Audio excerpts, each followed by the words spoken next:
आज मुद्दा लेंगे हिस्ट्री से, वो भी महात्मा गांधी जी से, क्योंकि इस सब्जेक्ट के ऊपर अग्रवाल जी की बहुत अच्छी पकड़ है और इन्होंने अध्ययन किया हुआ है कि उनके कौन से अच्छे काम थे, कहाँ पे चूक कर गए गांधी जी भी।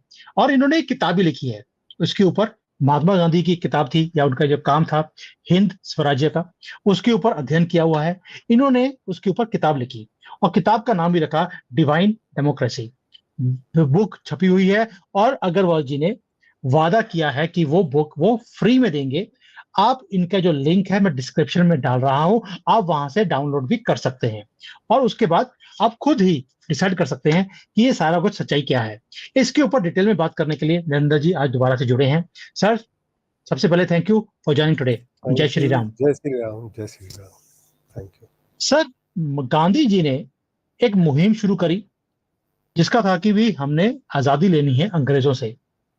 उसके बाद अगर हम देखते हैं कि आज की डेट में कई लोग हैं जो कहते हैं कि गांधी जी ने जो काम किए वो गलत किए, तुष्टीकरण का काम था और बड़े काम थे जिसके लिए आज उन्हें महात्मा भी बोलना लोग पसंद नहीं करते हैं।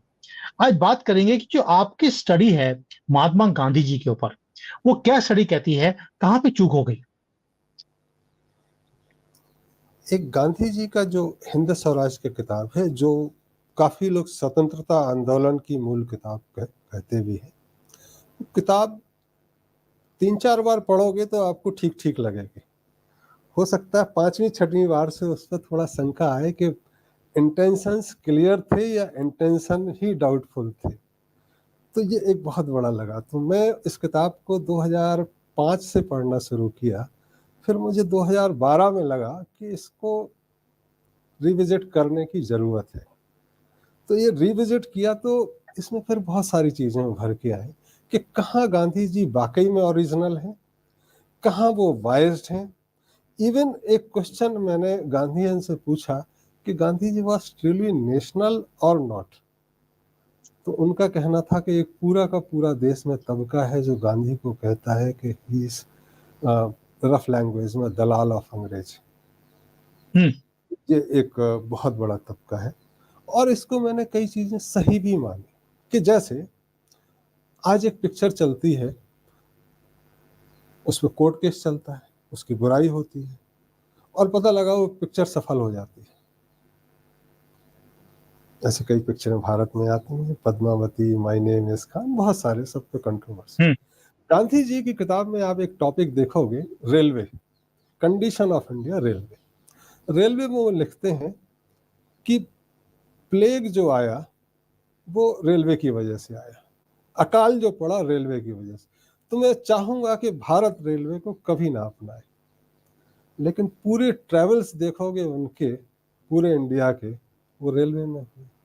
ये ऐसा ही हुआ कि हम पिक्चर की बुराई करें और उसको हिट करने के लिए किया। तो बेसिकली हिडन एजेंडा हो सकता है कि रेलवे को पॉपुलराइज करना, हो सकता है अंग्रेजों को पॉपुलराइज करना। ये एक चीज लगे। ये टॉपिक नंबर 11 है गांधी जी की किताब में हिंद स्वराज। इसको मैंने भी लिया है फास्टर कम्युनिकेशन, कि हाँ, फास्टर कम्युनिकेशन के क्या नुकसान हो सकते हैं, क्या फायदे हो सकते हैं, रेलवे आज कहाँ है, कितना कम्युनिकेशन चाहिए है, क्या कम्युनिकेशन से कम्युनिकेबल डिसीजेस तो नहीं हो रही हैं। ये एक मुद्दा हो सकता है कि जब से कम्युनिकेशन बढ़ा है तब से कम्युनिकेबल डिसीजेस बढ़ी हैं। तो गांधी जी अपनी किताब में तो ठीक है, बट एक्शन में बिफर गए। अगर वो कहते कि रेलवे खराब है तो रेलवे नहीं जाना चाहिए। ऐसा ही उन्होंने एक लायर पर टॉपिक लिखा कि लायर एज ए बिजनेस खराब है, वकील और जज आपस में चचेरे भाई हैं, एक से दूसरे को ताकत मिलती है। और अगर अंग्रेजों की पकड़ किसी एक व्यवसाय ने की है भारत में तो वो जुडिशियल कोर्ट ने की। आपको ध्यान हो कि गांधी जी की प्रसिद्धि चंपारण में कोर्ट केस लड़ने के बाद हुई। yes. तो जिस चीज का विरोध किया आपकी प्रसिद्धि उसी से हुई। तो ये बहुत अजीब चीजें हैं, ये कंट्राडिक्टरी चीजें हैं। तीसरी चीज जो अच्छी चीज है, तो उनका दूसरा टॉपिक आता है कि भारत में राष्ट्रीयता की मुहिम कब चली। हालांकि वो कांग्रेस का लिखते हैं, बट दूसरा जो टॉपिक है उनका पार्टीशन ऑफ बंगाल, उसके बाद भारतीयता की बात चली हिंद स्वराज की बात चली और एक आज़ादी की मुहिम ने जोर पकड़ा। ये टॉपिक नंबर 2 है, पार्टीशन। और इसके बाद जो अनरेस्ट हुआ और अशांति फैली, ये टॉपिक नंबर 3 है गांधी जी का। तो आज इस टॉपिक पे मैं चर्चा करने की इच्छा इसलिए हुई कि जो बांग्लादेश में हुआ है, एक फिर से उस मुद्दे की बात उभरी है कि हमारे पार्टीशन की बात आई है, चीज़ों को एक साथ कैसे किया जाए इसकी बात आई। और उस बुक में वो काबिल लिखते हैं कि कोई कितना भी चाहे, जो गांधी जी ने लिखा कि ईस्ट बंगाल और वेस्ट बंगाल का जो पार्टीशन कर्जन ने किया, ये कल के दिन एक हो जाएंगे। Nation is not form in a day. तो ये मुझे सुन के आज 117 साल बाद फिर लगता है कि ये बांग्लादेश का जो मुद्दा उठा है, we should be thankful to those who has perpetrated, now I can say, chaos in Bangladesh. जो बच्चों ने आंदोलन उठाया और बच्चों को किसने हाईजैक किया कि एक गवर्नमेंट कोलैप्स हो गई। बट ये मुद्दा उभर के आया है और गांधी जी आज फिर आपने लिए हैं, तो इस बात का मैं पूरा आपको धन्यवाद देता हूं कि आपने ये टॉपिक चुना। और ये बांग्लादेश क्या भारत में फिर मिल सकता था या है, क्योंकि ईस्ट बंगाल बांग्लादेश है और वेस्ट बंगाल, और दोनों का साइकी एक है। अगर बांग्लादेश में कुछ गड़बड़ होता है तो वेस्ट बंगाल में गड़बड़ी शुरू हो जाती है। कई बार हो सकता है ना, जैसे चचेरे भाई या जुड़वा भाई एक साथ रिएक्ट करते हैं, वैसा हो रहा है। तो भारत सरकार और जो भी राष्ट्रवादी लोग हैं, उनको गांधी जी के उस दूसरे टॉपिक और तीसरे टॉपिक को पढ़ना चाहिए और एकता के प्रयास करने चाहिए। क्या बांग्लादेश नहीं मिल सकता? बांग्लादेश पे अगर अपन फिर से आए तो 1947 में जो डिवीजन हुआ वो बेसिकली रिलीजन बेस पे हुआ। जो मुस्लिम बहुल लोग थे उन्होंने एक अलग मांगा, और जो हिंदू बहुल थे उन्होंने कहा कि नहीं, हम धर्मनिरपेक्ष रहेंगे, इस पे हम आगे आएंगे। वो हिंदू राष्ट्र नहीं बना। तो जो मुस्लिम बहुल था उसमें बांग्लादेश और पाकिस्तान हुआ। 1971 में the very basis of Muslim division has failed by the creation of Bangladesh. जो आधार था वो आपका खत्म हो गया। तो मैंने शायद लास्ट जब हम ट्रेवल कर रहे थे दिवाली पे, 2023 की बात है, मैंने एक ब्लॉग भी लिखा था कि what is the significance, relevance of existence of Bangladesh itself. जिस वजह से अलग हुए वो वजह तो कोलैप्स कर गई मुसलमान देश, वो तो पाकिस्तान के साथ। तो अब आप मिलने में क्या दिक्कत है? ये मैंने वहाँ के राष्ट्रपति को भी भेजा है, उनका लिंक्डइन पे अकाउंट भी है, वो मेरे साथी भी हैं। तो एक बांग्लादेश की अलग सैंक्टिटी की बात का कोई आज औचित्य नहीं आता। ये गांधी जी की अच्छी बात है। और गांधी जी ने कहा nation are not form in a day, थोड़ा समय लगता है। तो पिछले उस पर हमने जब कहा था आपसे कि पूरा भारत सिंधु नदी और ब्रह्मपुत्र नदी के विस्तार को समुद्र तक ले जाओ, वो लैंड मास आता, तो बांग्लादेश वाकई में भारत का अंग होना चाहिए। और जो बांग्लादेश में, उनको इस बात से डर भी नहीं होना चाहिए कि भारत उनको ट्रीट ठीक नहीं करेगा। जितने मुसलमान वहाँ हैं उससे लगभग थोड़े बहुत इधर उधर भारत में भी हैं, and they are all treated well. So I from your podcast I request leadership of India and Bangladesh also to consider of unification as well, not only people of Bengal, East Bengal। तो ये एक चीज गांधी जी की अच्छी है जो sir, आपकी जो चीज है ना, लोगों ने बोल रहा है how are you saying that. वहां पे जो कुछ हमने देखा होता हुआ, गवर्नमेंट जो गिरी है, उसके बाद जो कुछ वहां पर दरिंदगी देखी गई है, उसके बाद वो सारे लोग, रेडिकलाइज्ड लोग जब भारत में आएंगे तो भारत में क्या कुछ करेंगे? अभी तो वहां से कुछ करोड़ ही भारत में आए हैं, और वेस्ट बंगाल में, बिहार में, वेस्ट जो यूपी है उसके अंदर क्या कुछ वो कर रहे हैं आपके सामने है। अगर ये 17 करोड़ और आ गए, then what they will do with India? आप कह रहे हैं कि unification of Bangladesh should be done with Bharat, क्योंकि उनकी एग्जिस्टेंस का कोई मतलब ही आता नहीं है, क्योंकि ये जो टू नेशन थ्योरी था वो तो फेल हो गई है, तो इसको साथ में मिलना चाहिए। व्हाट अबाउट दैट 17 करोड़ जो वहां पे रेडिकलाइज लोग हैं, उनका क्या करेंगे आप? गांधी जी तो बोल के चले गए। गांधी जी बोल के चले गए, आपकी बात सही है, और हम भी बोल रहे हैं। तो जब अभी आ रहे हैं वो रिफ्यूजी की तरह आ रहे हैं, जब मिलेंगे वो भाग के नहीं आएंगे, वो वहीं रहेंगे। नंबर 1, ऐसा नहीं कोई भाग के। Management style will change. जो कंट्री अपने आप को मुस्लिम कंट्री कहती है वो धर्मनिरपेक्ष हो जाएगी। तो सेफ्टी सिक्योरिटी सबकी बराबर है। पाकिस्तान मुस्लिम कंट्री बना रहे, उस पर भी आएंगे। तो भारत का जो यहाँ मुद्दा आया कि भारत धर्मनिरपेक्ष बना, इसका क्या कारण है? तो यहाँ बहुत बड़ा एक जो समुदाय था उसका कहना था कि अगर डिवीजन रिलीजन बेस पे होता है तो एक आधार, एक क्षेत्र धर्मनिरपेक्ष कैसे रह सकता है? इसको हिंदू होना चाहिए। यहाँ का जो सेंट और साधु समाज है उसका कहना है कि धर्मनिरपेक्ष की परिभाषा ही गलत समझ रहे हैं लोग। धर्मनिरपेक्ष is not a secular, both are very different words. Secular का मतलब अगर आप डिक्शनरी देखें, अच्छी dictionary like I referred Oxford shorter, जो उनका बेसिक डिक्शनरी है ऑक्सफोर्ड सॉर्टर, उसमें सेकुलर मतलब होता है इरिलीजियस, जिसमें धर्म है ही नहीं, जो पैसे पे चलती है सरकार और हजारों वर्षों में कभी आती है। ये सेकुलर का वर्ड ऑक्सफोर्ड डिक्शनरी में, सॉर्टर में। मैंने इसके ऊपर वीडियो भी बनाया, मैंने इसके ऊपर डिटेल में वीडियो भी बनाया था कि the only secular country in the whole world is China. So that is real, what you are saying is true. That is China only, nobody else. And only धर्मनिरपेक्ष country in the world is India. धर्मनिरपेक्ष का मतलब यहाँ थोड़ा समझना होगा। निरपेक्ष मतलब जो सापेक्ष नहीं है, सापेक्ष होता है, जो सापेक्ष नहीं है वो निरपेक्ष। तो धर्मनिरपेक्ष मतलब जो किसी के सापेक्ष नहीं है, ना हिंदू के, ना बौद्ध के, ना ज्यूस के, ना क्रिश्चियन के, ना मुस्लिम, बट रिलीजियस नहीं है, सेकुलर नहीं है, वो सबको बराबरी की दृष्टि से देखता है।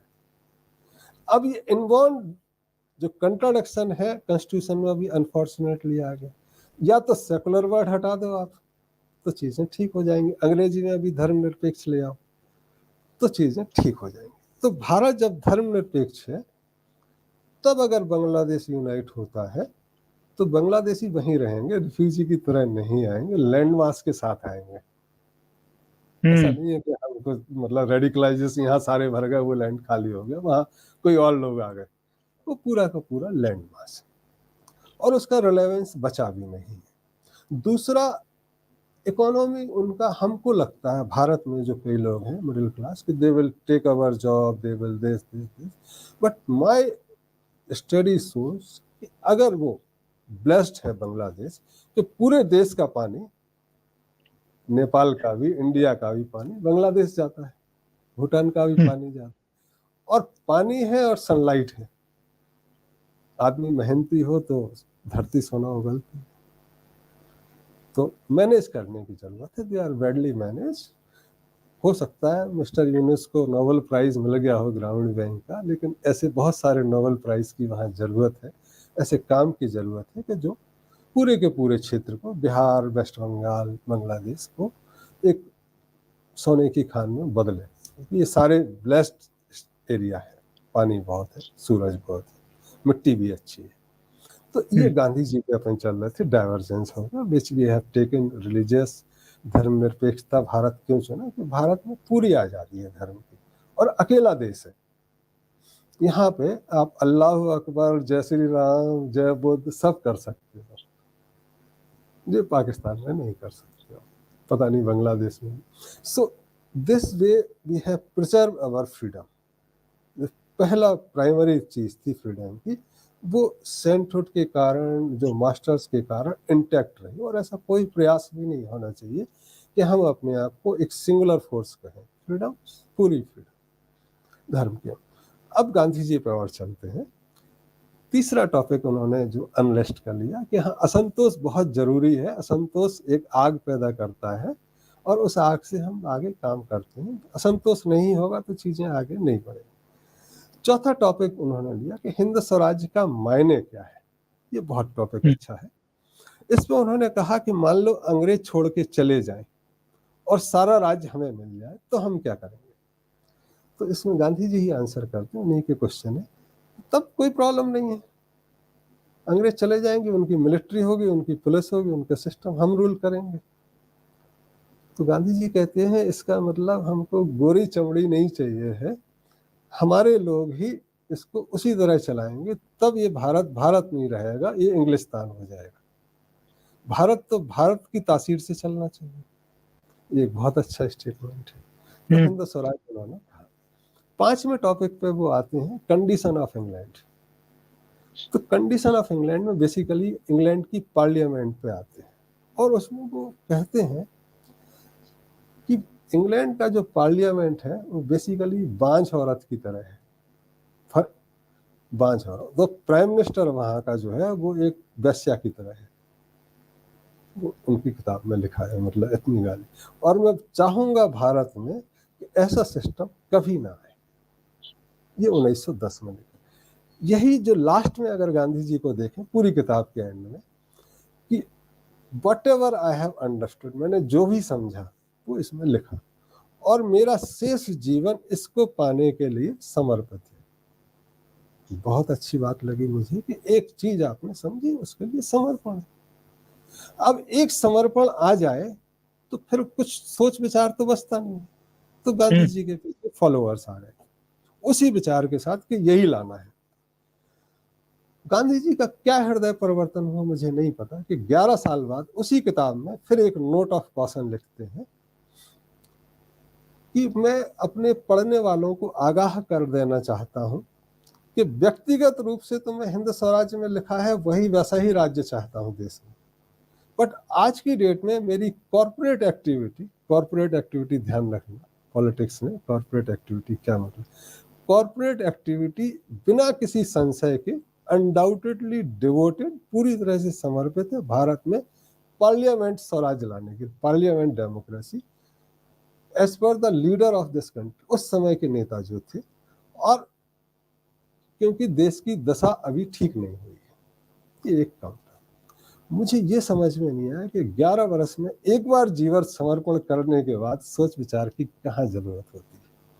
अगर हम भारत है, राम के लाइनेज है, कह दिया तो कोई करेंगे, जान जाए पर प्राण जाए पर वचन न जाए। गांधी जी के बाद ये बदला बदली नेताओं में तभी से हुई, जो बहुत अनफॉर्चुनेट है कि तब बोला था अब समय नहीं है, अब जनता ऐसा चाहती है हम बदल। हम सोचते हैं अगर मैं उस स्थिति में होता गांधी जी की तरह तो मैं एग्जिट ज्यादा महसूस पसंद करता कि मेरे बस की नहीं है, मैं अब चला मर नहीं जाऊं सर, अच्छा।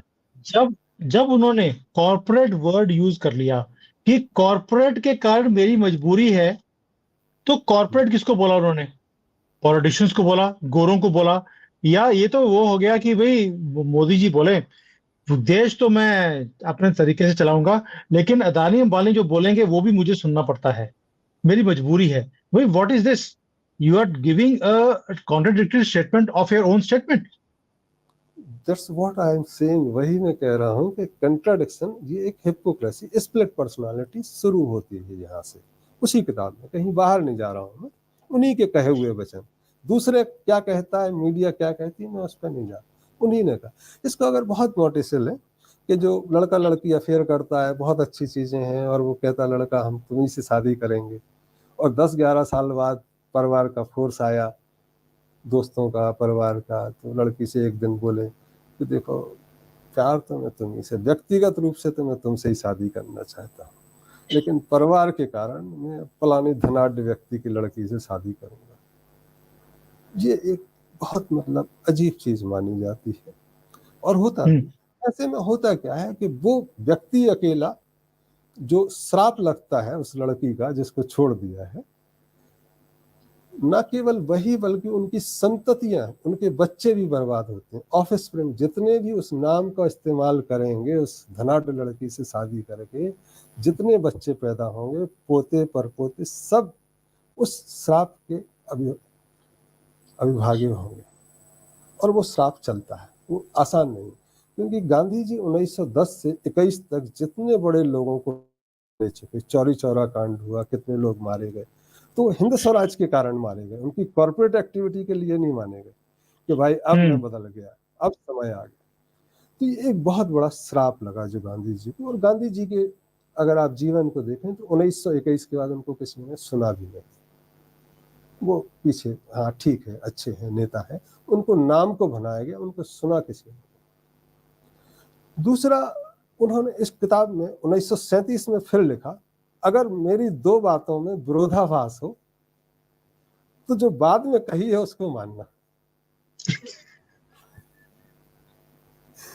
ये तो मुझे लगता है कि जब हम नौकरी करते हैं या कहीं अपना बीमा में, इंश्योरेंस में या बैंक में नॉमिनेशन करते हैं, तो बैंक कहता है जो लास्ट नॉमिनेशन होगा उसको हम मानेंगे। It means whatever you say is not authentic until you die. तो मुझे नहीं लगता कि गांधी जी कैसे इतना ब्लंडर वर्ड्स बोल गए कि मेरे दो वाक्यांश होंगे, और फिर कहते हैं क्योंकि मैं तो ग्रो कर रहा हूं, मैं तो स्टिल नहीं, मैं तो डेथ नहीं। ये एक चीज है, क्योंकि मैं बढ़ रहा हूं तो चीजें बदल जाएंगी और मैं भी बदल जाऊंगा। अब जो व्यक्ति बदल जाए उसको कौन लीडर स्वीकार करेगा? और अगर वो एक लीडर की तरह चल रहा है तो ये दुर्भाग्य है, उसको लोग लीडर मान रहे हैं। ये एक गांधी जी का मतलब मोटे मोटे तौर पर इस शुरू के 10-20 पेज पे आपको दिख जाएगा, मतलब सारी चीजें। फिर आगे आते हैं कुछ चीजें जो कंट्राडिक्ट, डिवाइड बिटवीन हिंदू और मुसलमान में लिखते हैं कि तुलसीदास जी कहते हैं दया धर्म का मूल है। पूरी रामायण में से उन्होंने सिर्फ एक चौपाई का आधा हिस्सा लिया कि हिंदू अहिंसक है और मुसलमान हिंसक है। वो पूरी की पूरी रामायण को भूल गए कि रामायण ये क्यों लिखी गई और क्या राम ने किया और कैसे पापियों को पनिश किया, ये सारी चीजें भूल के बस तुलसीदास की एक लाइन दया धर्म का मूल है और पूरे हिंदुओं को उसी तरह से डिफाइन कर दिया। फिर इसके अतिरिक्त उन्होंने एक ट्रांसलेशन और किया है गीता का। गीता जैसे ट्रांसलेशन में गीता का नाम दिया अनासक्ति योग, और कहीं भी उन्होंने महाभारत युद्ध को चर्चा नहीं किया कि ये धर्म के विरोध में अधर्म जब खड़े होते हैं तो अधर्म कैसे हारता है, क्या लड़ना, उसमें डिफाइन किया। Simple translation. सो बेसिकली पूरी इंडियन साइकी जो है उसको गुमराह करने का काम किया है कि जो इंडियन हेरिटेज है, जो लाइनेज है, जो राम का मानस है, जो कृष्ण का मानस है, जो इस देश में चलता है, उसको अवॉइड या उसको बाईपास करने का काम गांधी जी कर गए, जाने बूझे या किसी कहने से, अनजाने में या बेवकूफ़ी से भी मैं कहूँगा। ये इतने बड़े लोग, तो इसलिए उनका जीवन जो लास्ट में है बहुत अच्छा नहीं बीता। जहाँ तक अगर आप दिल्ली डायरी जो 1944 में निकली अगर उसको देखेंगे, she was no more taken seriously even by the Congress, what to talk of others. तो ये गांधी जी की बहुत सारी चीजें हैं। फिर एजुकेशन पे उन्होंने थोड़ा ठीक लिखा कि एजुकेशन कैसी होनी चाहिए, रिलीजियस एजुकेशन होनी चाहिए, और जो भी चल रहा है वो ठीक नहीं है। मशीनरीज पे वो आते हैं, मशीनरीज पे भी उन्होंने कुछ ठीक लिखा कि हमको नहीं चाहिए, बिना मशीनों के भी हम जी जाएंगे। लेकिन जब उनसे लास्ट में पूछे क्या मशीनें हटा देनी चाहिए, सीधा सीधा अगर मशीनें ठीक नहीं है तो हटा, नहीं जो लग गई है वो लगे रहने दो।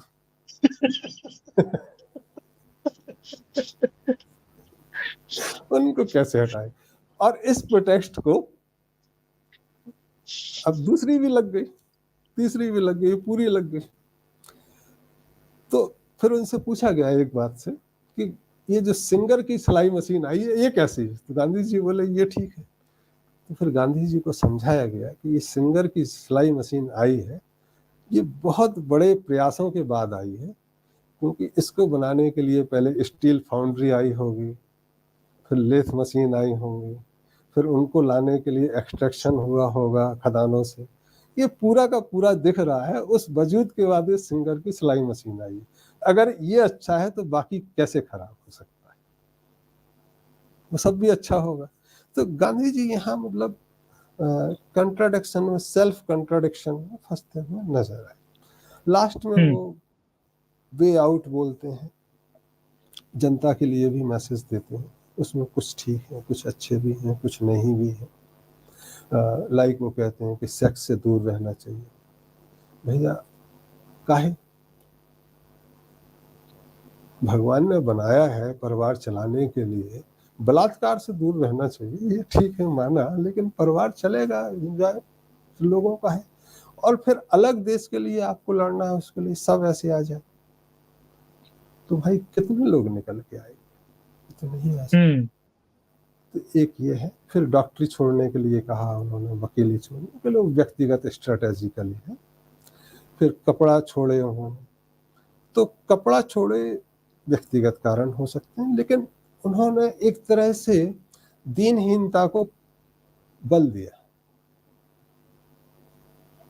तो एक कमजोरी का सबूत दिया कि हम कमजोर हैं, हम लाचार हैं, हम पर दया करो। यहीं फिर दूसरी तरफ अगर गांधी जी का साउथ अफ्रीका टेन्योर देखेंगे तो बोयर का जो वार हुआ उसमें गांधी जी ने अंग्रेजों का समर्थन किया था। फिर जो फर्स्ट वर्ल्ड वार हुआ उसमें उन्होंने अंग्रेजी का समर्थन किया था। सेकंड वर्ल्ड वार में भी उन्होंने अंग्रेजों का समर्थन किया, और यहां तक बोला कि अगर जर्मन आएंगे तो we will fight with German at one hand unitedly, और फिर हम अंग्रेजों को हटाएंगे। तो ये एक बहुत बड़ा है। आज जरूरत है कि भारत गांधी जी से ऊपर उठे, उनके नोट पे तस्वीर उनको बचाए हुए है जो हटनी चाहिए, क्योंकि लोग सब गांधी जी रोज रोज रोज हर नोट में उनका तस्वीर, तो गांधी जी चल रहे हैं। Otherwise there is no need for his photo, no need for foreign dignitaries to take to Rajghat. ठीक है, एक लीडर थे, कुछ आधार दिया, कुछ अच्छाई भी है, लेकिन आज अगर हम किसी पुराने को ही तवज्जो देते रहेंगे तो आज आप नई जो संतति आ रही है, नई लीडरशिप आ रही है, उसमें भरोसा नहीं कर रहे हैं, आगे बढ़ने का मौका नहीं दे रहे, तो उससे ऊपर आने चाहिए। आज जैसे हैं, हमको बहुत सारे सेंसिबल लीडर्स मिले हैं, हालांकि 2009 के बाद में किसी से पर्सनली नहीं मिला, but they are sensible in both. Parliament में तो काफ़ी सारे सेंसिबल लोग आपको मिलेंगे, कम से कम 50-60% तो सेंसिबल है, तो उनको भरोसा करना चाहिए। नहीं जैकी, आपने जो मुद्दा पकड़ा आज, बहुत लोग हैं, मैंने इसके ऊपर बहुत वीडियोस बनाई हैं, गांधी जी के ऊपर, उनके बेटे के ऊपर, उनकी अपनी जीवनी के ऊपर, क्या कुछ उन्होंने किया है, कैसे तुष्टीकरण का काम भी किया है, डिवीजन का काम किया है, यहाँ पर हिंदुओं को बेवकूफ बनाने का काम किया है, सारे काम किए जो कि एक राष्ट्र को बिल्डिंग में काम नहीं आ सकते, जबकि हम उन्हें महात्मा का नाम देते हैं। पूरी उम्र वो हिंदुओं के खिलाफ रहे, और एंड में मरने से पहले आखिरी शब्द उनके जो एक सिर्फ जवाहरलाल नेहरू को सुनाई दिए वो थे, हे राम। वो सिर्फ जवाहरलाल नेहरू को सुनाई दिए, वहां पे पूरी भीड़ में किसी और को सुनाई नहीं दिए। तो ये जो सारा काम है, इसीलिए लोग अब दोबारा से रिविजिट भी कर रहे हैं महात्मा गांधी के जीवन को, कि क्या वो महात्मा थे, क्या वो हिंदू विरोधी थे, क्या तुष्टीकरण में वो भी मुसलमान हो चुके थे।